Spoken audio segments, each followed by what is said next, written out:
What was my response? Nothing. Take that. Okay, so you don't know the young lady. What was my response? I don't give a what your response was. What was I'm my asking response? you now. I think Marsau is lying. I'm gonna find out the truth and I'm gonna dig until there's no more room to dig. Do you even know the young lady? We're not doing that. I'm trying to understand what she said. No, the for real. word. You understand everything I say. Mom! It started with something small. Not a dramatic explosion, not a fight that shook the walls. Just a feeling. That strange shift in energy you can sense before you even have proof. The kind of thing that lingers in the air, almost invisible, but impossible to shake off once it settles. For LaTisha Scott, that change didn't arrive like thunder or lightning. It crept in slowly, like fog rolling across a field at night. At first, it was just a missed call that didn't sit right. Then, a last-minute trip with no real explanation. Later, a late-night text that made no sense. Each moment on its own might have been dismissed by someone else. Another woman might have brushed it off, argued once, and moved on, but not LaTisha. Instead, she sat with those uneasy feelings. She didn't push them away. She let them sink in, take shape, and whisper at her. All of that. What caused all what? You and Martell. I don't know. Martell was singing about the young lady. I've already responded. I want an answer. That's not an What answer. was my response? Either a yes or no is an answer. What was my Did it response? ever happen? The uneasiness didn't leave, and neither did she. Instead of ignoring it, she chose to do what most reality TV wives would never dare to do. She took action. Rumors weren't new to LaTisha. Fans of Love and Marriage Huntsville had been gossiping about her husband, Marsau Scott, for years. Viewers pointed out the mysterious business meetings he always seemed to attend, the solo trips that didn't add up, and his slippery answers when questioned. It was like trying to solve a puzzle with half the pieces missing. But this time, LaTisha didn't want to simply ask and get brushed off with another vague answer. She was done with shouting matches that went nowhere. She was tired of defending him while whispers grew louder around her. This time, she didn't want apologies. She didn't want excuses. She wanted proof. So she hatched a plan. According to people close to LaTisha, Marsau and I, we have our own way of communicating to let each other know we got each other, we're good. Marsau knew what Martell was saying wasn't okay. I have no doubt, no concerns at all, because he has proven himself to be my protector over the years. she reached out to someone who knew the game, a professional investigator who also understood the behind-the-scenes world of reality TV. Not only could this person keep watch, but they knew how to gather the kind of evidence that spoke louder than words. LaTisha didn't just want gossip. She wanted receipts. Not the kind that let you return an item at the store, but the kind that gave you undeniable truth. Photos, videos, hard evidence. She was done being the butt of jokes, done with defending her marriage in public while being mocked in private. So when Marsau casually mentioned a business dinner in Atlanta, LaTisha smiled.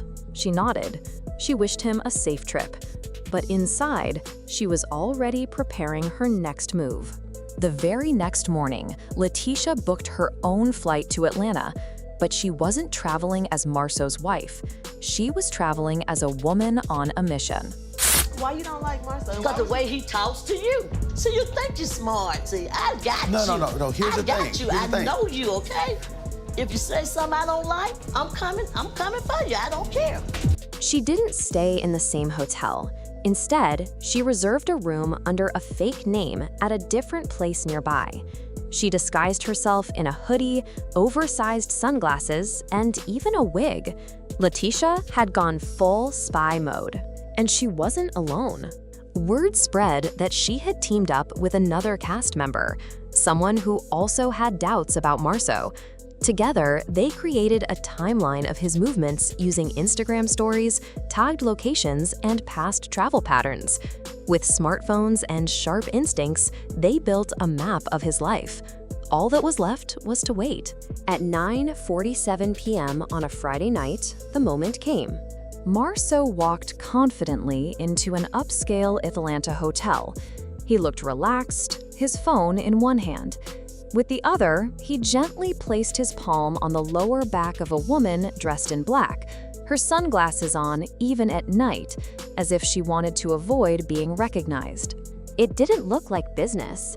I understand all of these different projects you have going on, but it's what? Why are you giving me attitude? I don't think you understand. I want you to understand my feelings. Okay. And I want you to acknowledge my feelings.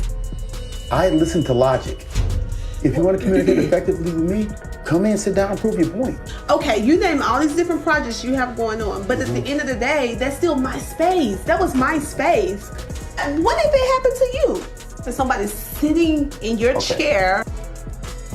You see your point You again. see a computer up, you see a degree up. Quite frankly, just, there's not like commerce going on from that desk right now anyway.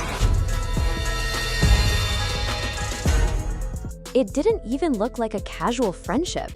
It looked familiar, comfortable, intimate. That was the moment everything changed. The fandom exploded when rumors began that the mystery woman was none other than Dr. Jackie from Married to Medicine. Fans didn't waste time comparing photos side by side. The timing seemed too perfect, the resemblance too strong. Even the handbag she carried became a clue. "Y'all really gonna tell me that ain't Jackie?"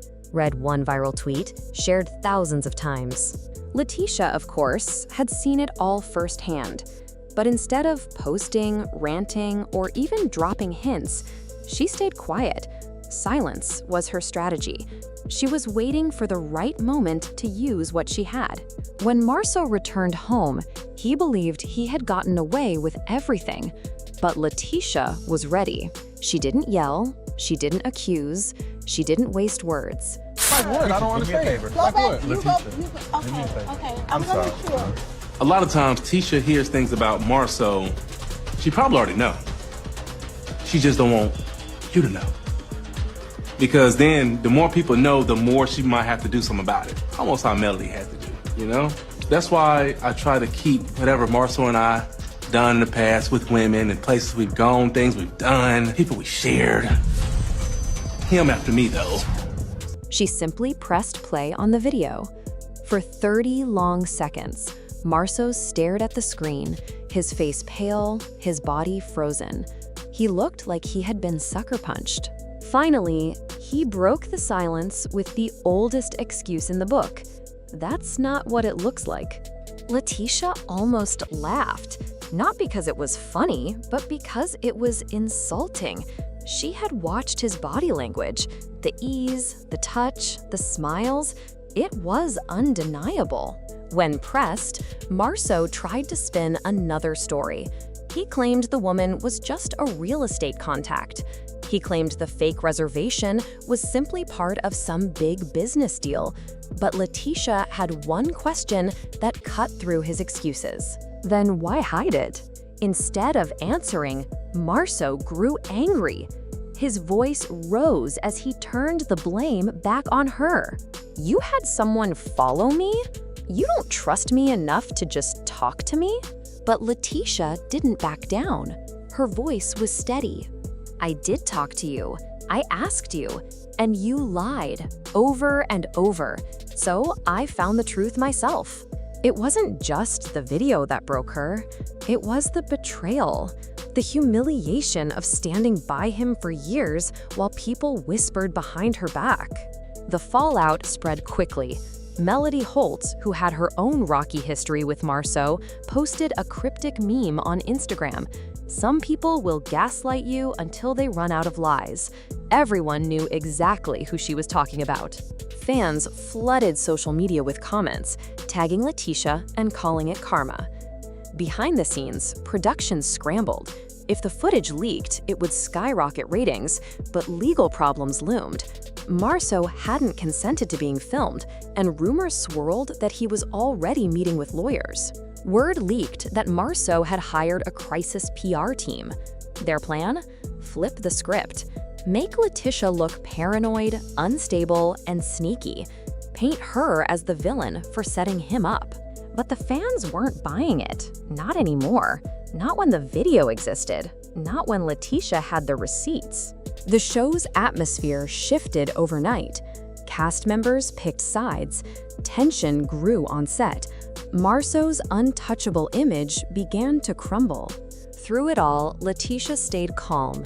No interviews, no social media posts, no breakdowns, just silence. She wasn't broken. She wasn't falling apart. She was calculating, focused. And while the internet debated, she was quietly meeting with lawyers, reviewing documents, and safeguarding her financial future. She hadn't filed for divorce yet, but she was preparing, not out of heartbreak, but out of strategy. She wanted her freedom on her terms.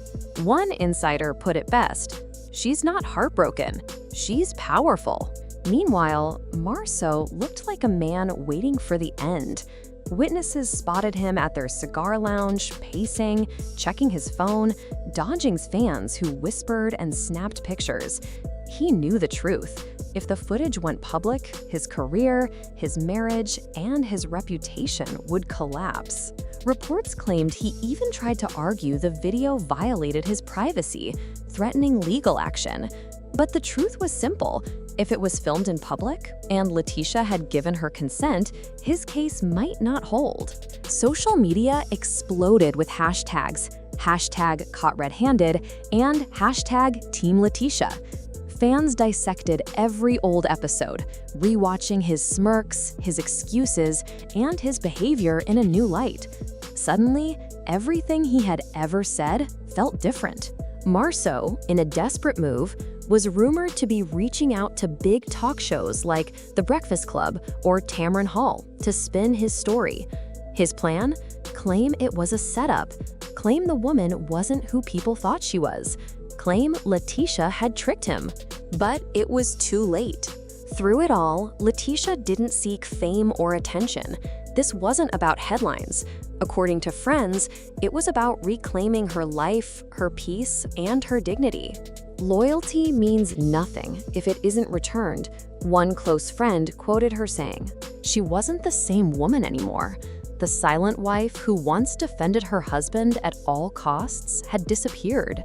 In her place was someone stronger, colder, and more determined. She had the receipts, she had the video, she had the power. And Marsau? He had played the wrong game with the wrong woman. And there you have it, family. LaTisha isn't just surviving, she's taking back her power. The question now is, will Marsau's empire crumble, or can he spin this storm into survival? Drop your thoughts in the comments. Don't forget to like, share, and subscribe for more updates.